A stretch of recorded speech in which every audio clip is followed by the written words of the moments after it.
मुकालमा पेश करने के लिए उबादा वसी मोहम्मद जिब्राइल को दावत देता हूँ कि वो आएँ और अपना मुकालमा पेश करें। अस्सलामुअलैकुम वरहमतुल्लाहि वबरकातुहू। वालेकुमुस्सलाम वरहमतुल्लाहि वबरकातुहू। खलीलुल्लाह किसके लक़ब है? हजरत इब्राहिम अलैहिस्सलाम का। ज़बीउल्लाह किसके लक़ब है?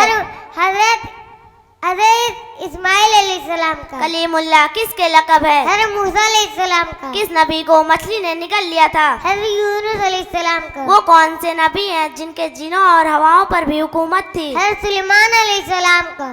माशाअल्लाह, आपने तो तमाम लोगों का दिल खुश कर दिया। अल्लाह आपको हाफिज आलिम बाअमल बनाए। आमीन। अस्सलामुअलैकुम वरहमतुल्लाहि वबरकातुहू। वालेकुम अस्सलाम वरहमतुल्लाहि वबरकातुहू। माशाअल्लाह, बच्चों ने बड़ा अच्छा सवाल और अच्छा जवाब दिया।